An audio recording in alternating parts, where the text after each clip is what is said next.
All right, good morning, everybody, and welcome back to True Crime Loser. I hope you're doing well. So, folks, today we're going to talk about Chandler Halderson, 23-year-old man from the Madison, Wisconsin area who is currently on trial right now for allegedly, the evidence is pretty clear, but for now, allegedly murdering both of his parents, who he lived with in their house in Madison, Wisconsin, murdering both of his parents, chopping up their bodies, and attempting to hide everything around rural Wisconsin.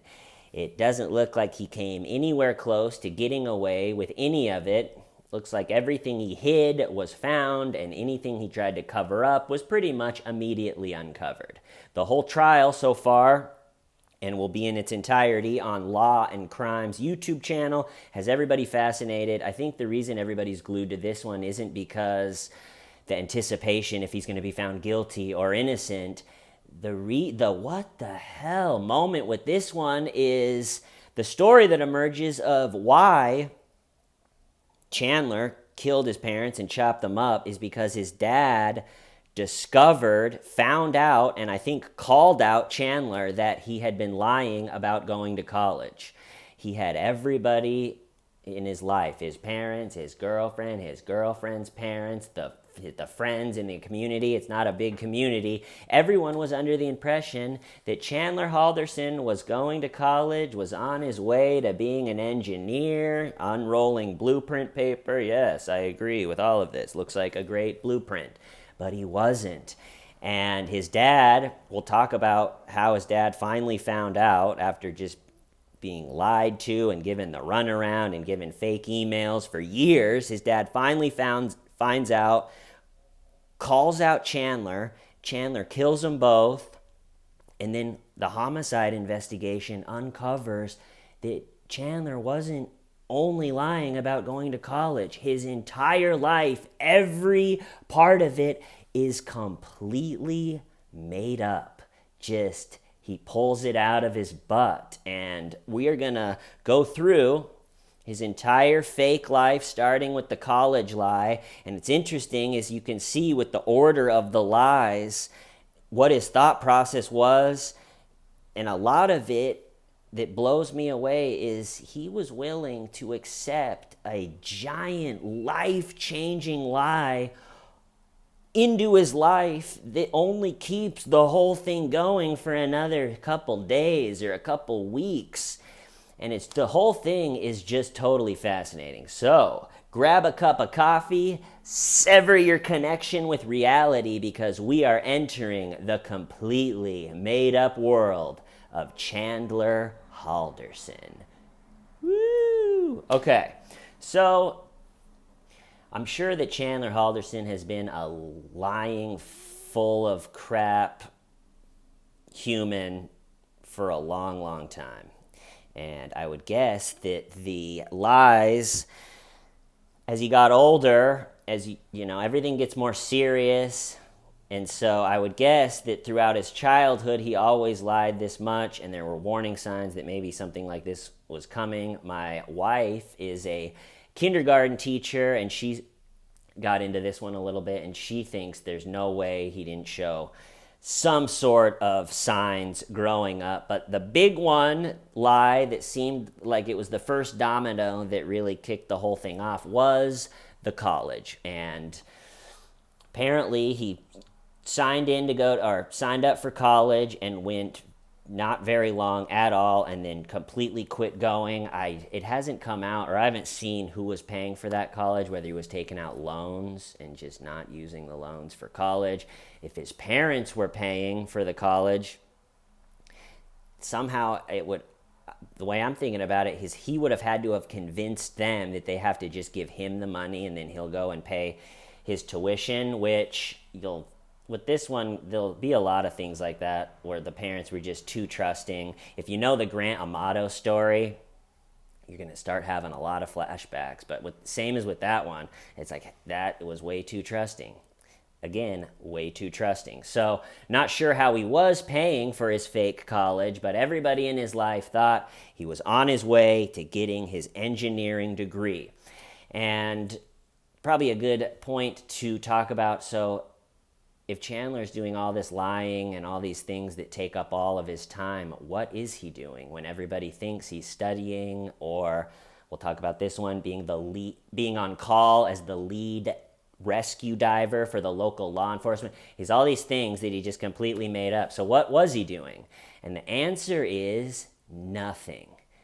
Chandler does nothing on a level that maybe I've never seen before.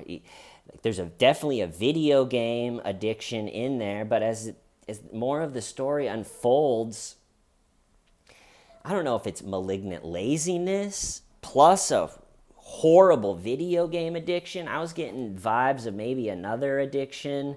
He tells a story how they all went over to this person's house and everybody was, picture they're young, early 20s, everybody's energetic, everybody wanted to go to this thrift store, and he, because of a lie that we'll get into, just was like, I gotta go to bed, everybody. So why, if all of your friends are going to a thrift store, gonna go out and do something, and you're just pretending because of fake reasons, like, sorry everybody, I have to go to bed right now. So I really don't get, he's in the prime of his life, and he just wants to sit and stare at the blue light from the TV and just play video games or on his computer. He set up all these big things he's doing, and in reality, he's doing none of them, and he's just staring blankly with dark circles under his eyes at the video game screen, lying to everyone, and it really just paints a pathetic,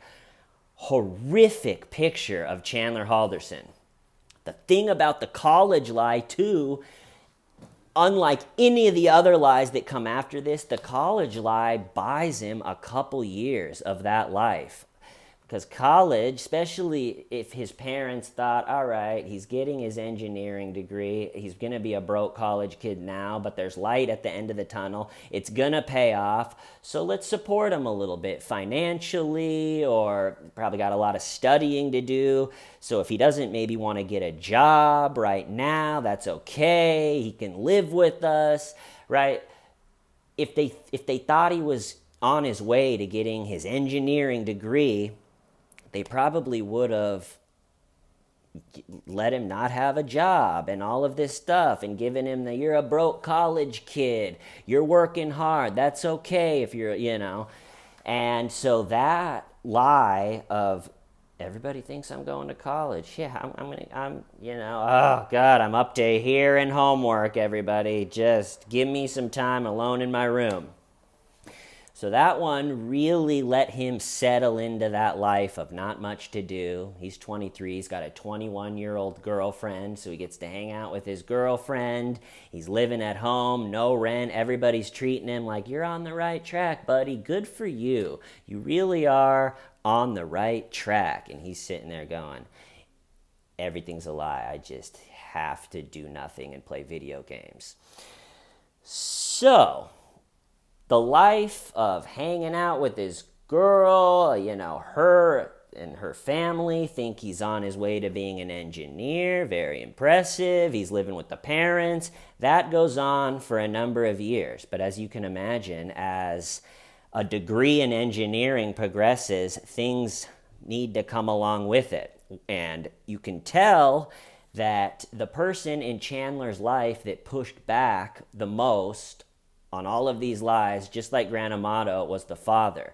And you can tell they got into it, and that Chandler was giving him the runaround because how it would end, or how he would stop his father from being like, what is going on? What do you mean your credits are messed up and you're not going to graduate again? What do you mean your admissions officer won't get back to you? Chandler always had all of these issues just of why things weren't going smoothly, and you gotta think it was extremely frustrating for Chandler's parents, especially his dad, just going, what? So are you not graduating, or what is going on? And how Chandler, like I said, would satisfy his dad for a little bit is he would forward his dad emails that he had been emailing with the college admissions or with his counselor or with the credit person or whoever it is. It's very involved. But since he wasn't actually going to college, he can't email a real admissions or a real, what do they call it? I don't know, credit counselor. You can't call someone that really works for the college because he doesn't go for it. So he had to invent all of these characters that work for the fake college. And so, they got backstories and they all have job titles and they all have first and last names and they're emailing each other. It's all fake. They're emailing Chandler. So Chandler cooks up all of these email conversations about how he's just being given the runaround by the college. Something's wrong with his credits. They're trying to get it figured out so he can graduate on time, but it's out of Chandler's hands and he just has to make sure he stays on top of his fake emails and figure it out. So obviously the fake college employees that are trying to solve the fake problem of Chandler's credit issue,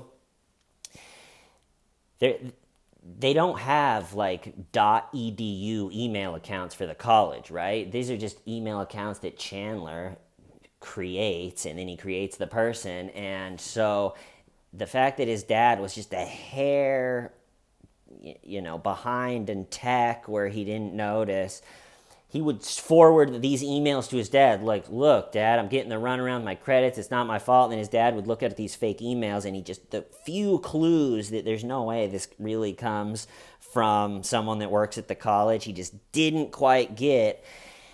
And so Chandler, because he doesn't want to work, because he doesn't want to get a job, now has all of these fake people that he's creating emails for, giving them to his dad. So he's on his way to creating more work almost than a real job would be. But it satisfies the dad at the time. And so as the fake college career progresses even more, like I said, things got to come with it. So I think he's getting more pressure from his parents, like, when are you graduating? What's the deal with the credits? His girlfriend, and especially his girlfriend's family, I think was probably a little on, it seems like they were onto him too. He talks about it in the interrogation a little bit, that they were like, why do you live at home?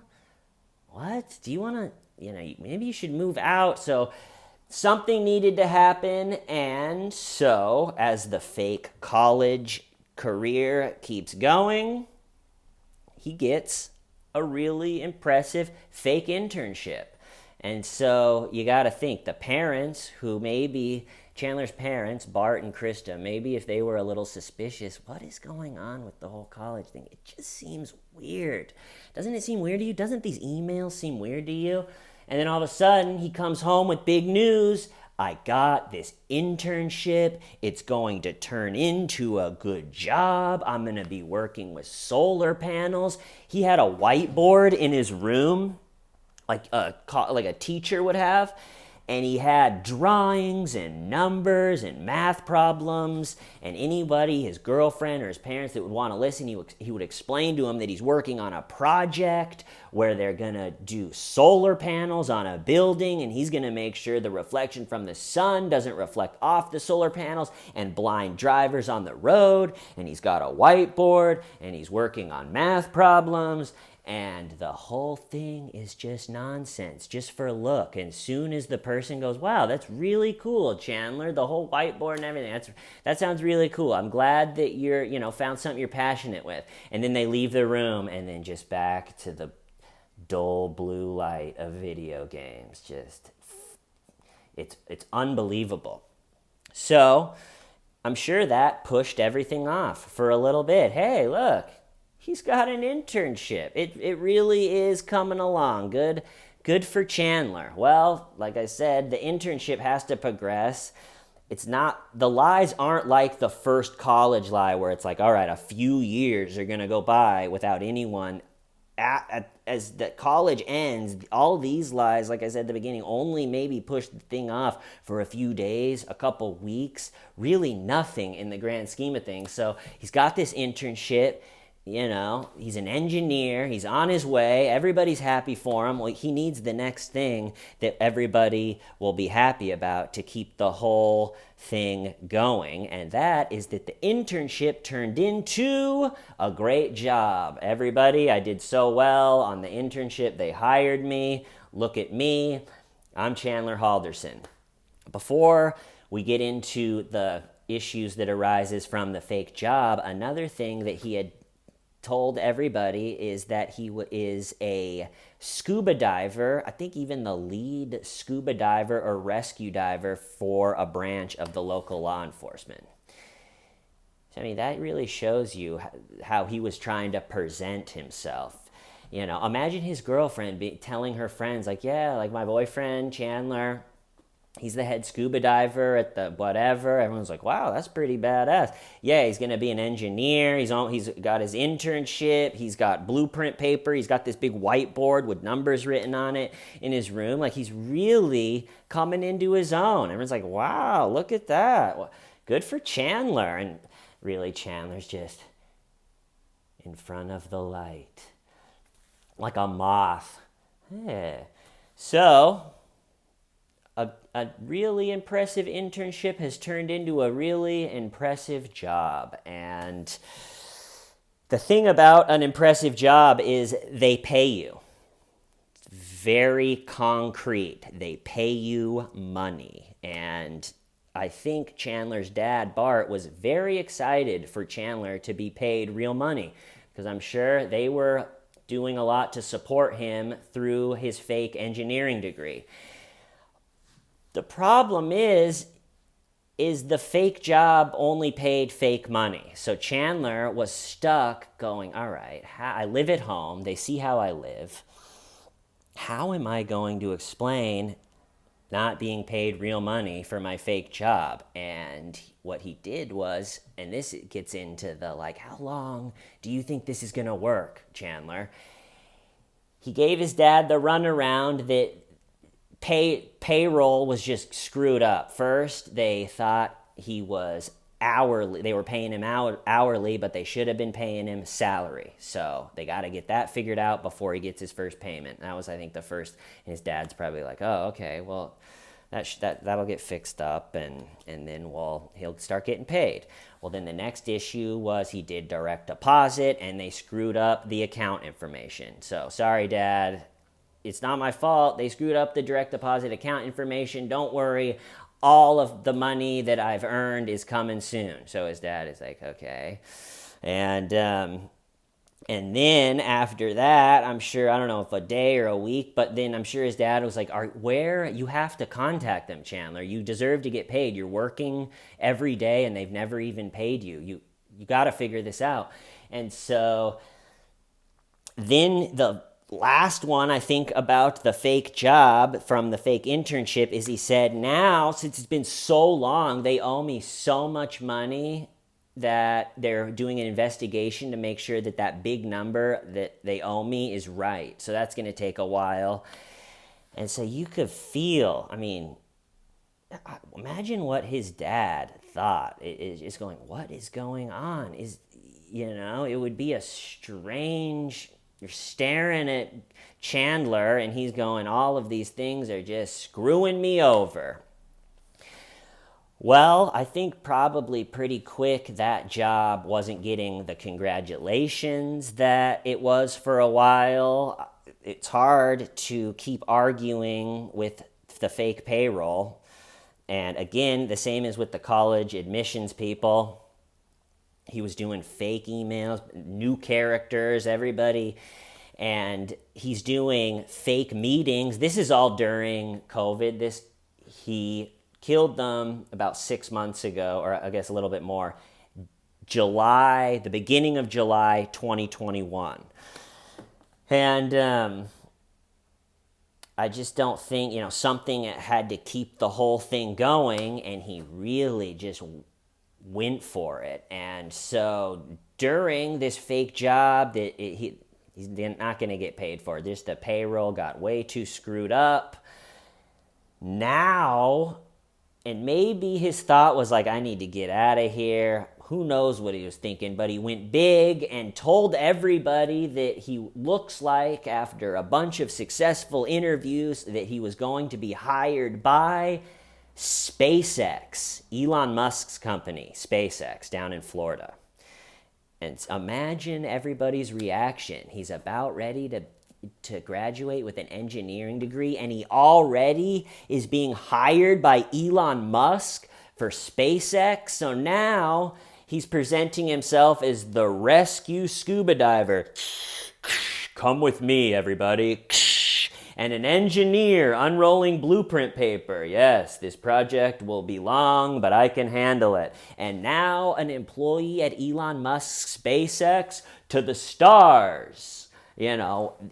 He's taking pictures, holding a machete. I think he really pictured himself as like an Indiana Jones character. The problem is, again, all of that's total nonsense, and it's him gaming with a blank look on his face. So, as you can imagine, his girlfriend is extremely excited for the SpaceX job. He says he's going to be paid $80,000 a year. They're FaceTiming with each other, looking at houses to buy down in Florida. I mean, she is excited. I would be too. It's like we're telling all of our friends we're moving to Florida. Chandler, who is on call right now as a rescue diver, but Chandler got a job at SpaceX. We're moving to Florida. I know. Thank you. Yeah, we're really excited. I mean, imagine all of the conversations. And a lot of this whole thing is to keep his parents off of his back, to keep his great, cute 21-year-old girlfriend, because as soon as everybody finds out, all of that is gone. And so he's telling everyone, yeah, it's going good. The interview process, it's looking like I'm getting a job at SpaceX. We're going to move. This is it. It's finally here, the big day.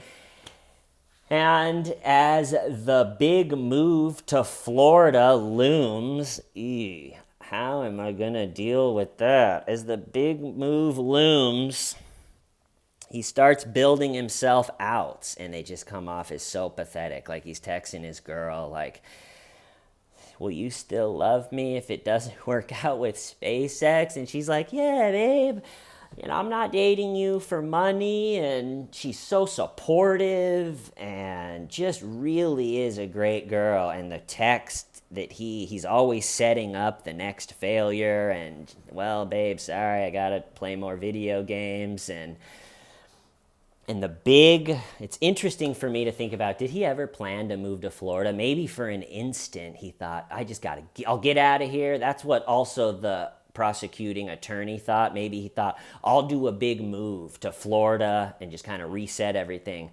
I have the feeling that he was built up the big SpaceX job. The interviews are going great, but always had the plan to just say, I got screwed over.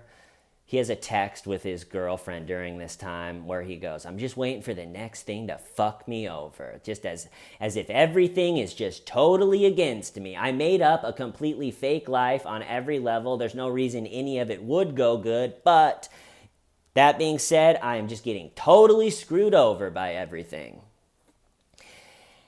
And so you think Chandler is there in a very strange point in life. He's got to figure out how to convince everyone either that the job fell through and it wasn't his fault, or go down to Florida, buy a SpaceX hoodie, maybe take a selfie. Everything's going good. And then a week later say, I got fired. You know how it is, screwed over again. We're moving back to Wisconsin. Maybe it was that, but I think he was always just planning to be like, I didn't get the job. I was up at the final interview stage and I just didn't get it. And then maybe everyone would be like, that's okay, you were really close, Chandler. But as the big day looms where he's got to tell everyone what's going on with the big SpaceX job, $80,000 a year, oh my gosh, very impressive. Chandler's older brother, who has his ducks in a row doing great in life, has a health scare. All of a sudden, something's wrong. He's not feeling great. What is going on? He's in the hospital. Everybody's standing around the bed. He's got a fiance. Everybody's worried. And he's diagnosed with type 1 diabetes. So he's in the hospital for a couple days. They figure it out. I think they get his levels going, and then he's out of the hospital. But you can almost picture Chandler sitting there looking at everybody in the hospital room, doting over the older brother. No one was asking his older brother to work or do anything. Didn't look like anybody had any expectations from him. And just the scary gears, I think, were turning for Chandler. And exactly a week after his brother's health scare, Chandler, no one sees him do it, but according to him, takes a horrible fall down the stairs, hitting his head extremely hard. He goes to the hospital where, as far as I know, the only diagnosis an actual doctor has given him was a very mild concussion, which I think if you went into the hospital and said, I fell down the stairs and got knocked out cold and was out for a while, who knows what Chandler told this doctor. The doctor did tests and just didn't really find much, and so okay, mild concussion. He hit his head. If you are knocked out, it's a concussion. So who knows what Chandler told him, but so all of a sudden he has now a head injury, and it's just my opinion. I think it's also totally fake. But here are the symptoms. Again, Chandler was told that he had a mild concussion. The symptoms that Chandler diagnosed himself with, or what he diagnosed himself with, is a brain bleed. These are all things he told people about the injury. That he had a brain bleed, a hematoma on his brain, spinal damage. He needs to have his head drilled open, inability to move his legs, inability to drive, nerve damage. The whole thing is going to lead to a colostomy bag, and he can't ride on any airplanes. So the symptoms that Chandler cooked up for himself for the fake head injury, if you think about all of them, it pretty much just guarantees he doesn't ever have to do anything. And so for the next period of life, he can't go down to Florida for the big SpaceX job. His head is injured. And there's a text conversation with his girlfriend where he's like, I don't think we can go to Florida because I can't ride on airplanes and because of the head injury. And his girlfriend is like, well, what if we drove? She just has like other suggestions. What if we just figured out how to make it happen? If we're planning to move to Florida, the fact that you can't ride on an airplane shouldn't completely halt it. But now he has all of this sympathy, and his mom is saying, don't do anything, Chandler. You go to bed. You rest. And it's hard for me to even understand why Chandler would want to do that. It's like, look at where you're at now, Chandler. You just have to act like a dumbass with weak legs. That's how you want to live your life? Because afterwards, he acts real forgetful. In the police interrogation, he was really trying to play it up and just going, what were we talking about? What? He has to act all slow now, and because he doesn't like to do physical work or activity, he plays up that his legs don't work.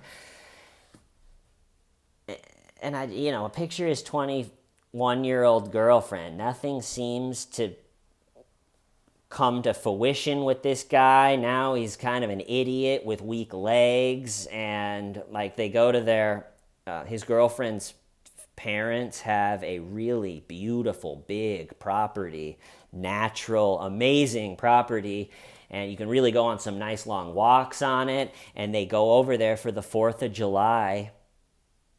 And his girlfriend wants to walk around, show everybody, and because his pathetic, weak legs, he can't go do it. And it's like, you only have so many summers, Chandler, and you want to waste your time conscious by just pretending to be a dumbass with weak legs. It's just unbelievable. And so you have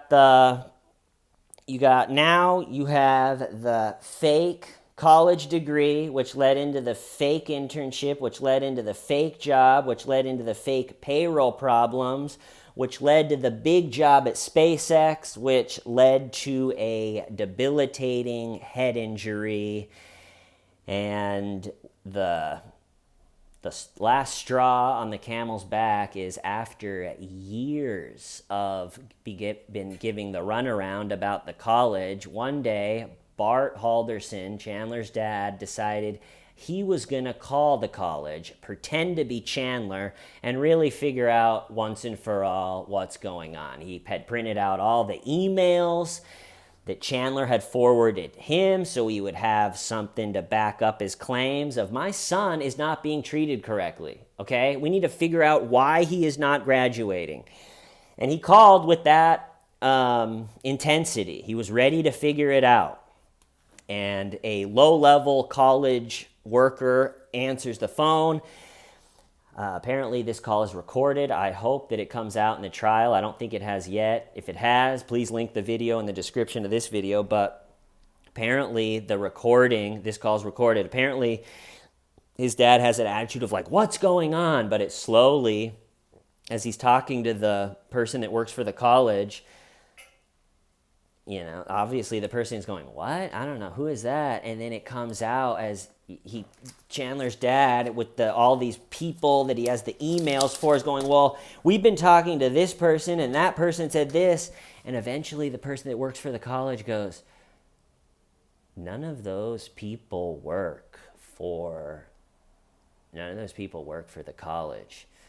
And there's a pause, and Bart Halderson, who you got to think, that's like the point in the movie where they're realizing his son's a monster. Probably 100 things are popping up in his mind, and he's realizing how dangerous and how far this all has really gone.